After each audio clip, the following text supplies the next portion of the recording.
Big boss Malayalam season 6ന്റെ ഇന്നലത്തെ episode തുടങ്ങുന്നതിന് തൊട്ട് മുമ്പ് ലൈവിൽ കണ്ടൊരു കാഴ്ചയുണ്ടായിരുന്നു. ജാസ്മിൻ ആ വാഴത്തോട്ടത്തിനോട് ചേർന്ന് കിടക്കുന്ന സോഫയിൽ വന്നിരുന്നുകൊണ്ട് വാഴത്തോട്ടത്തിൽ നിന്നും ഒരു വാഴയിലേഖ പറിച്ച് അതിൽ നെയിൽ പോളിഷും ഫൗണ്ടേഷനും ഒക്കെ പുരട്ടിയിട്ട് കുറേ സമയമെടുത്ത് രണ്ട് പേരുകൾ എഴുതി. ഇലയുടെ മുകൾ ഭാഗത്ത് ജാസ്മിൻ എന്നും താഴ്ഭാഗത്ത് ഗബ്രി എന്നുമാണ് എഴുതിയത്. അത് എഴുതിയതിനു ശേഷം പഴയ സ്ഥാനത്ത് ആ വാഴയില വീണ്ടും അതുപോലെ ഭദ്രമായി ഫിറ്റ് ചെയ്തതിനു ശേഷമാണ് പോയത്. തുടർന്ന് ലാലേട്ടൻ്റെ എപ്പിസോഡ് ആരംഭിക്കുകയായിരുന്നു. ഞാൻ അന്നേരം മുതൽ ചിന്തിച്ചൊരു കാര്യമുണ്ട്, എന്തിനു വേണ്ടിയാണ് ബിഗ് ബോസ് അത് എടുത്ത് കാണിച്ചത് പ്രേക്ഷകരെ? ഇങ്ങനെ ഒരു ചോദ്യം ഞാൻ ചോദിക്കാനുള്ള പ്രധാനപ്പെട്ട കാരണം, ജാസ്മിന് കപ്പ് കൊടുക്കുവാൻ വേണ്ടി ബിഗ് ബോസ് മുന്നമേ കൂട്ടി കാര്യങ്ങളെല്ലാം തീരുമാനിച്ച് ഉറപ്പിച്ചിരിക്കുകയാണ് എന്നുള്ള ഒരു വാർത്ത കുറച്ച് നാളുകളായിട്ട് സോഷ്യൽ മീഡിയയിൽ പ്രചരിക്കുന്നുണ്ട്. നമ്മളിടുന്ന വീഡിയോകളുടെയൊക്കെ കീഴിൽ വന്നിട്ട് ഒത്തിരി ആൾക്കാർ ഇങ്ങനെ കമൻറ്റ് ചെയ്യുന്നത് കാണുകയും ചെയ്യുന്നുണ്ട്. സത്യത്തിൽ ജാസ്മിൻ ഗബ്രി വിഷയം ബിഗ് ബോസിനുള്ളിൽ അവസാനിച്ചതാണ്. ആ ഒരു ടോപ്പിക്ക് ജാസ്മിന് എത്രമാത്രം നെഗറ്റീവാണ് ഉണ്ടാക്കിയത് എന്നുള്ളത് ജാസ്മിന് വളരെ വ്യക്തമായിട്ട് അറിയുകയും ചെയ്യാം. പ്രത്യേകിച്ച് ഗബ്രിയിൽ നിന്നും ജാസ്മിനെ പൂർണ്ണമായി അടർത്തി മാറ്റിക്കൊണ്ട് ജാസ്മിൻ്റെ ബാപ്പയും ഉമ്മയും ആ വീട്ടിൽ വന്നപ്പോൾ ഒരു ശുദ്ധികലശം കൂടി അവിടെ നടത്തിയിട്ടാണ് പോയത്. അങ്ങനെയുള്ള സാഹചര്യത്തിൽ ജാസ്മിന് നന്നായിട്ട് അറിയാം, തൻ്റെ കരിയറിനെ പോലും അപകടത്തിലാക്കുന്ന വിധം സമൂഹത്തിൽ ഈ വിഷയം ആളി പടർന്നിരിക്കുകയാണ്. പുറത്തേക്ക് ഇറങ്ങാൻ പോകുന്ന ജാസ്മിനെ കാത്തിരിക്കുന്നത് പുറത്ത് ഭീകരമായ സൈബർ ബുള്ളിങ്ങും തൻ്റെ ലൈഫ് വരെയും തകർന്നു പോകത്തക്കവണ്ണമുള്ള പ്രശ്നങ്ങളുമാണ്. ഇതൊക്കെ കഴിഞ്ഞ ദിവസം കണ്ണാടിയുടെ മുമ്പിൽ നിൽക്കുമ്പോൾ പോലും ജാസ്മിൻ എടുത്ത് പറയുന്നുമുണ്ടായിരുന്നു.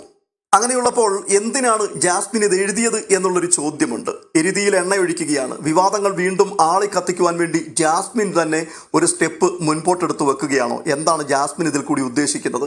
എന്തായാലും നനഞ്ഞിറങ്ങി, ഇനിയിപ്പോൾ കുളിച്ചു കയറിയിട്ടേ ഉള്ളൂ. ആരെല്ലാം എതിർത്തെന്ന് പറഞ്ഞാലും ഈ ബന്ധവുമായിട്ട് മുൻപോട്ട് പോകും എന്ന് തന്നെയാണ് ജാസ്മിൻ്റെ ഉള്ളിലിരിപ്പ്. എന്നാൽ ഗബ്രി തന്നെ അക്സെപ്റ്റ് ചെയ്യുമോ എന്നുള്ളത് രണ്ടാമത്തെ കാര്യമാണ്. ഞാൻ പറയാൻ വന്ന വിഷയം ഇതാണ്. ഫിനാലെ വീക്കിലേക്ക് പ്രവേശിക്കുകയാണ്. ഒറ്റ ആഴ്ച മാത്രമേ മുൻപിലുള്ളൂ. ഈ സമയത്ത് ജാസ്മിന് കപ്പ് കൊടുത്തു വിടുക എന്നുള്ളൊരു പദ്ധതി ബിഗ് ബോസിന്റെ പക്കൽ ഉണ്ടെങ്കിൽ ഇത്തരമൊരു ദൃശ്യം പുറത്തുവിടുവാൻ അവർ തയ്യാറാകുമായിരുന്നു. കാരണം ജാസ്മിൻ ഗബ്രിയുമായിട്ടുള്ള ബന്ധത്തിൽ അവിടെ എന്തു പറഞ്ഞാലും എന്ത് ചെയ്താലും അതെല്ലാം ജാസ്മിനെതിരായി വാർത്തയാക്കി ഊതിപ്പെരിപ്പിക്കുവാൻ സമൂഹം കാത്തിരിക്കുകയാണ്. തീർച്ചയായിട്ടും ഇത് ജാസ്മിനെ നെഗറ്റീവ് ആക്കുക തന്നെ ചെയ്യുകയുള്ളൂ. അങ്ങനെ നെഗറ്റീവായിരിക്കുന്ന ഒരാളിന് വോട്ട് ചെയ്യാൻ ആരാണ് തയ്യാറാവുക? ഇതൊക്കെ അറിയാതെയാണോ ബിഗ് ബോസ് ഇങ്ങനെയുള്ള ക്ലിപ്പുകളൊക്കെ പുറത്തുവിടുന്നത്? അപ്പോൾ ബിഗ് ബോസിനെ സംബന്ധിച്ചിടത്തോളം ജാസ്മിനോ സിജോയോ ഗബ്രിയോ അല്ലെങ്കിൽ അവിടെ നിൽക്കുന്ന ഏതൊരു മത്സരാർത്ഥിയോ എല്ലാവരും ഒരുപോലെ ഉള്ളൂ എന്നാണ് ഞാൻ ചിന്തിക്കുന്നത്. അവർക്ക് മുഖ്യം കണ്ടന്റ് മാത്രമാണ്. അതായത് പണമുണ്ടാക്കുവാൻ വേണ്ടി ഏറ്റവും നല്ല മാർക്കറ്റിംഗ് സ്ട്രാറ്റജി അതെങ്ങനെയെല്ലാം അതിനകത്തുകൂടി ഉപയോഗിക്കുവാൻ കഴിയും, ഏതെല്ലാം തരത്തിൽ ഇത് വെച്ച് പണമുണ്ടാക്കാൻ കഴിയും, ഇത്ര മാത്രമേ ഉള്ളൂ. ആരുടെ ജീവിതം സ്പോയിൽ ചെയ്യപ്പെട്ടാലും ആരെല്ലാം ഇല്ലാതെയായാലും അവർക്ക് അവരുടെ ലക്ഷ്യം നേടുക എന്നുള്ളത് മാത്രമേ ഉള്ളൂ. ഇനിയിപ്പോൾ ഒരുപക്ഷെ ബിഗ് ബോസിനും ഏഷ്യാനെറ്റിനുമൊക്കെ അവരാഗ്രഹിക്കുന്ന ഒരു മത്സരാർത്ഥിക്ക് കപ്പ് കൊടുക്കണം എന്നാണ് താല്പര്യപ്പെടുന്നതെങ്കിൽ അങ്ങനെയൊക്കെ നമ്മൾ മുൻ സീസണുകളിൽ പല കാര്യങ്ങളും കണ്ടിട്ടുണ്ട്. പല നീക്കങ്ങളിലൂടെ നമുക്ക് മനസ്സിലാക്കാൻ സാധിച്ചിട്ടുണ്ട്. ചിലരെ വെട്ടിക്കളയുവാനും ചില ആൾക്കാർക്ക് കപ്പ് കൊടുക്കുവാനുമുള്ള ബിഗ് ബോസിൻ്റെയും ഏഷ്യാനെറ്റിൻ്റെയും ഒക്കെ നീക്കങ്ങൾ. അങ്ങനെ ഒരു നീക്കം ജാസ്മിനോടുള്ള ബന്ധത്തിൽ അവർ കാണിക്കുകയാണെന്നുണ്ടെങ്കിൽ മാക്സിമം ജാസ്മിന് ഒരു നല്ല ഇമേജ് പുറത്തു വരത്തക്കവണ്ണം കാര്യങ്ങളല്ലേ ചെയ്യേണ്ടത്? പക്ഷേ ജാസ്മിനോടുള്ള ബന്ധത്തിൽ അങ്ങനെയല്ല ഈ സീസണിൽ സംഭവിച്ചിരിക്കുന്നത്. ജാസ്മിനിൽ നിന്നും പുറത്തു വന്നിരിക്കുന്ന എല്ലാ മോശമായ കാര്യങ്ങളെയും വിറ്റ് അവർ കാശാക്കിയിട്ടുണ്ട്. ഇപ്പോഴും അത് തന്നെയാണ് ക്യാമറ കണ്ണുകൾ കാത്തിരിക്കുന്നത്. കാരണം ജാസ്മിനാണ് ഈ സീസണിലെ കോണ്ടന്റ് മേക്കർ എന്ന് അവർക്ക് നന്നായിട്ട് അറിയാം. അതുകൊണ്ട് ജാസ്മിനിൽ നിന്നും പുറത്തു വരുന്നതെല്ലാം അപ്പാടെ അവർ സമൂഹത്തിന്റെ മുൻപിലേക്ക് കൊണ്ടുവന്നിട്ടുകൊണ്ടിരിക്കുകയാണ്. ജാസ്മിൻ ഇത് നെഗറ്റീവായി മാറും എന്നുള്ളതിനേക്കാൾ ഉപരി ജാസ്മിന്റെ ലൈഫ് തന്നെയാണ് ഇതിൽ കൂടി ഇല്ലാതെയാകുക എന്നുള്ളതും ബിഗ് ബോസിനും ഏഷ്യാനെറ്റിനും ഒക്കെ നന്നായിട്ട് അറിവുള്ള കാര്യം തന്നെയാണ്. അങ്ങനെയാണെങ്കിൽ എനിക്ക് മനസ്സിലാകുന്നില്ല ഏത് രീതിയിലായിരിക്കും ജാസ്മിൻ ഈ സീസണിൽ കപ്പ് നേടുക എന്നുള്ളത്. കാരണം ജനങ്ങളുടെ വോട്ടൊരു പ്രധാനപ്പെട്ട ഘടകമാണ്. സീസൺ 5നെ കുറിച്ച് ഈ അടുത്ത സമയത്ത് അഖിൽ മാരാർ സംസാരിച്ചപ്പോൾ പറഞ്ഞ പ്രധാനപ്പെട്ട ഒരു കാര്യമുണ്ട്. തനിക്ക് കപ്പ് കൊടുക്കാതിരിക്കുവാൻ വേണ്ടി ഏഷ്യാനെറ്റിന്റെ തലപ്പത്തിരുന്ന ചില ആൾക്കാർ വളരെ കൃത്യമായി പരിശ്രമിച്ചു. 100 ദിവസത്തെ വസ്ത്രങ്ങളുമായിട്ടായിരുന്നു ശോഭാ വിശ്വനാഥ് അവിടെ ചെന്നത്.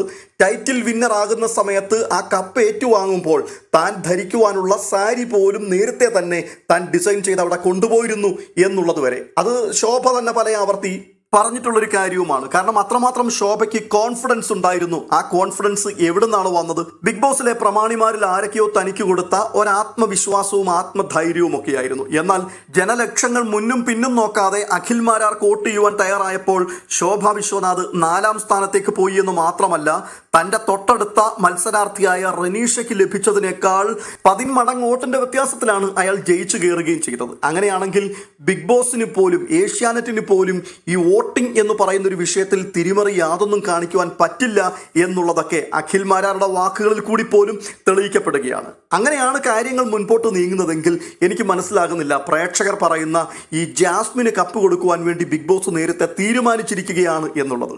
അങ്ങനെ തീരുമാനിച്ചിട്ടുണ്ട് എങ്കിൽ ഈ ജാസ്മിനെ മാക്സിമം വെളുപ്പിച്ചെടുക്കുവാൻ വേണ്ടിയുള്ള ക്ലിപ്പുകളല്ലേ അവർ പുറത്തുവിടേണ്ടത്. പക്ഷേ സീസൺ 6-ൽ ജാസ്മിന്റെ എല്ലാ നെഗറ്റീവുകളും പൊതുജനത്തിന്റെ മുൻപിലേക്ക് അവർ തുറന്നു വിടുകയും ജാസ്മിനെ മാക്സിമം തകർത്ത് വാരി നശിപ്പിക്കുകയും ചെയ്തിരിക്കുകയാണ്. Jasmine Gabri combo maximum negative ആവുകയും അത് പൊതുസമൂഹം ഏറ്റെടുത്ത് നിരന്തരം ചർച്ച ചെയ്തുകൊണ്ടിരിക്കുകയും ചെയ്യുന്നത് നല്ല രീതിയിൽ ബോധ്യപ്പെട്ടിട്ടുള്ള ഏഷ്യാനെറ്റും ബിഗ് ബോസും ഒരു നല്ല കച്ചവട തന്ത്രമാക്കി അതിനെ മുൻപോട്ട് കൊണ്ടുപോയിക്കൊണ്ടിരുന്നതാണ്.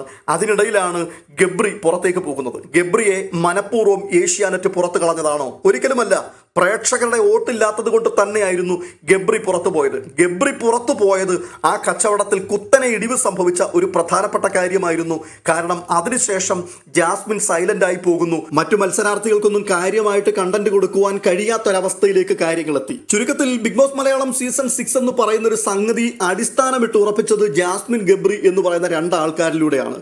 ഇവർ മാത്രമായിരുന്നു സമൂഹത്തിന്റെ ചർച്ചാ വിഷയം. ഇപ്പോഴും സമൂഹം ചർച്ച ചെയ്യുന്നതും അവരെ തന്നെയാണ്. അതുകൊണ്ട് തന്നെയാണ് ഇപ്പോൾ വാഴയിലയിൽ ഗബ്രി ജാസ്മിൻ എന്ന് 2 അക്ഷരങ്ങൾ കുറിച്ചപ്പോൾ തന്നെ അത് മാലോകരെ കാണിക്കുവാനും സമൂഹം ചർച്ച ചെയ്യുവാനും വേണ്ടി ഇത്രയധികം തിടുക്കം കാണിച്ചിരിക്കുന്നത്. ഞാൻ ഈ പറഞ്ഞതൊക്കെ എൻ്റെ സംശയങ്ങളും എൻ്റെ അഭിപ്രായങ്ങളും മാത്രമാണ്. ജാസ്മിന് കപ്പ് കൊടുക്കുവാൻ തന്നെ ബിഗ് ബോസ് നേരത്തെ തീരുമാനിച്ചുറപ്പിച്ചിട്ടുണ്ട് എന്ന് പറയുന്ന ആൾക്കാർ അതിൻ്റെ യുക്തി എന്താണ് എന്നുള്ളത് മറ്റുള്ളവർക്ക് മനസ്സിലാകുന്ന രീതിയിൽ കമന്റ് ബോക്സിൽ ഒന്ന് രേഖപ്പെടുത്തിയിരുന്നുവെങ്കിൽ നന്നായിരുന്നു.